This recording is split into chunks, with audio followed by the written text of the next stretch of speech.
Dies irae sino, suae secum in famina, esse David cum simina,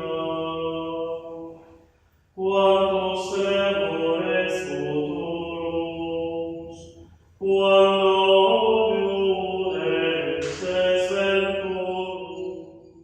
Cuando hablamos de canto gregoriano nos referimos al canto litúrgico de la Iglesia, tal y como se viene desarrollando desde hace muchos siglos. Durante la liturgia hay distintos momentos en los que se canta. Hay momentos en los que se entonan ciertos himnos y hay otros momentos en los que se realizan diálogos entre un coro y otro o entre un solista y un coro. Se llama gregoriano porque una primera recopilación de cantos litúrgicos la hizo el Papa Gregorio Magno en el siglo VI de nuestra era. San Gregorio Magno, en el año 590, propicia este nuevo tipo de canto y lo instituye como propio de la Iglesia romana, de la Iglesia Católica Romana. Desde ese tiempo hasta acá, hasta inclusive posterior al Concilio Vaticano II, sigue siendo el canto oficial de la Iglesia en la lengua oficial de la Iglesia, que es el latín. Y entonces San Agustín decía que el que canta ora dos veces, ¿verdad? Al hablar de gregoriano hablamos de oración cantada. Todo el gregoriano proviene de la Sagrada Escritura y no solamente de ahí, sino de algunos himnos de algunos padres de la Iglesia. Estamos hablando del siglo II, siglo III después de Cristo, ¿verdad? Entonces todo esto se tuvo por más de 1500 años. 1500 años se estuvo cantando. Sin embargo, hubo un periodo de decadencia. A partir del año 1200, con la aparición de la escritura musical, específicamente por Guido d'Arezzo, surge el decaimiento del gregoriano. Entonces, esto se fue dando y fueron surgiendo ciertos movimientos que fueron estigmatizando el gregoriano como un canto aburrido, ¿verdad? Y fue entrando muchísimo más la polifonía y las obras muchísimo más adornadas en el barroco, en el clasicismo, y entonces el gregoriano pues, se dio casi por perdido. A diferencia de otras obras de arte, por ejemplo, de una pintura o de una escultura que se restaura, se limpia y allí está una obra musical, si no se interpreta, pues pierde vigencia, ¿verdad?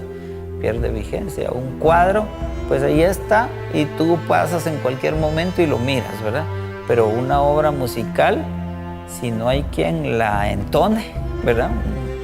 No, pues entonces es como que si no existiera, ¿verdad? Guatemala tuvo definitivamente canto gregoriano, y eso lo hemos constatado en los estatutos de 1772 de la Catedral Metropolitana.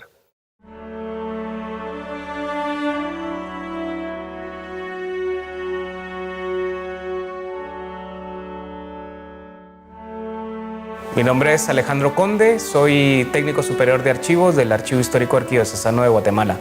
Llevo 15 años trabajando en este archivo y mi tarea es la organización técnica documental de los fondos generados por la Iglesia Católica. Parte de esta documentación es la sección litúrgica y una significativa porción de ese fondo documental es el archivo musical. Hay alrededor de medio centenar de libros de coro y también 2.600 partituras musicales de música polifónica. En Guatemala, afortunadamente, recibimos, ¿verdad? En la época en que fue cristianizada Guatemala, recibimos el bagaje cultural, ¿verdad?, que conlleva una religión, y en ello estaban pues, los cantos gregorianos. La musicalidad que encontramos en el pueblo de Guatemala ha sido permanente, ha sido desde siempre, y no faltaron los maestros, ¿verdad?, que tomaron esto en sus manos y también lo enseñaron, lo llevaron a cabo.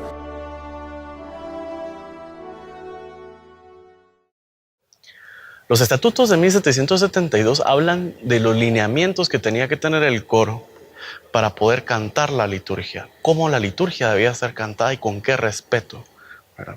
Entonces, hay partes que hablan específicamente técnicas del gregoriano que pues no eran cuidadas. Definitivamente también hubo abusos litúrgicos en Guatemala como en cualquier otro lugar, sobre pretexto de una inculturación, ¿verdad?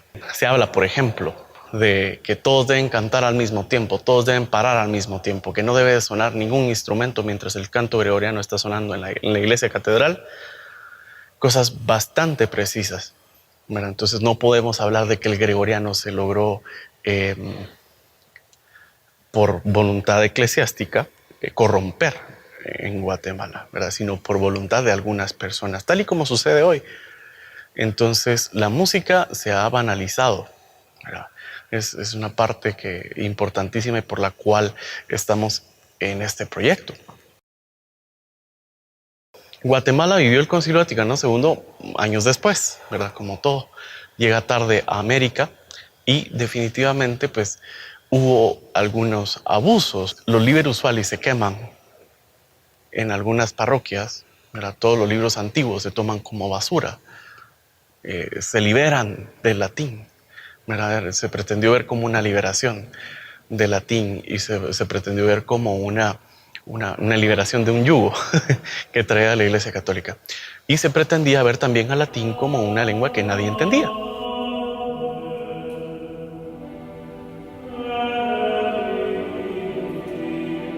La Schola Cantorum Fortes in Fides se funda en el 31 de diciembre del 2015, precisamente con el fin de rescatar el canto gregoriano en la liturgia. Para la Schola Cantorum ese es el principio y el fin. Alabar a Dios desde los lugares donde debería de ser, para lo que fue compuesto el canto gregoriano y para las ceremonias litúrgicas por las cuales se compuso todo este canto gregoriano.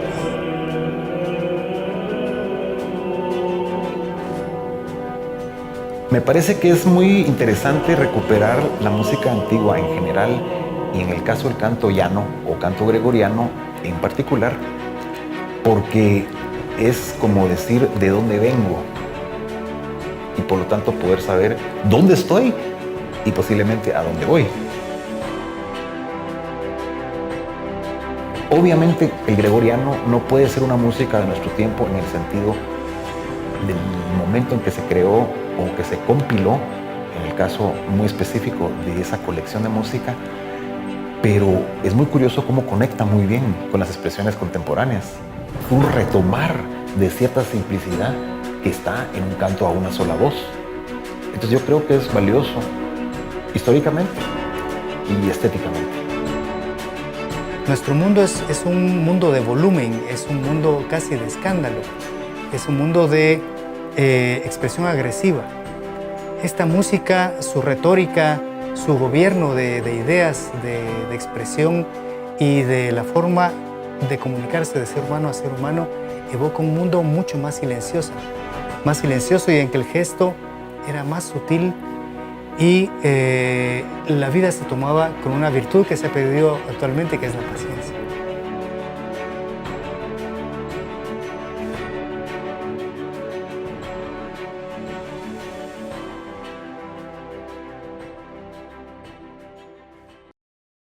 La Escuela de Cantores no tiene apoyo económico de ninguna institución eclesiástica. Eso creo que es lo que más cuesta y lo que más nos duele, porque nada nos pesa hacer por la iglesia y hacerlo gratis, pero definitivamente no comemos del aire. No podemos sostener este proyecto solamente con nada. No. Definitivamente necesitamos ayuda de parte de instituciones, de personas, ¿verdad? A las que les interese la recuperación del gregoriano en Guatemala, en Centroamérica, en Cuba, en tantos otros países, para poder expandir esto. Pero no podemos, nos vemos muy limitados cuando no tenemos medios económicos para realizarlo, ¿verdad? Todo esto implica viajes, implica comida, implica tantas otras cosas, ¿verdad? Pero no las tenemos. Entonces es algo que nos hace falta.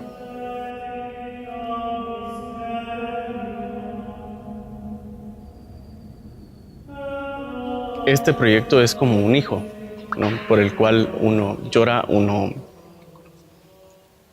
se desespera en algunas ocasiones y se frustra. Pero definitivamente es lo que más alegría y más me llena espiritualmente como a los cantores, y eso lo puedo decir por experiencia propia.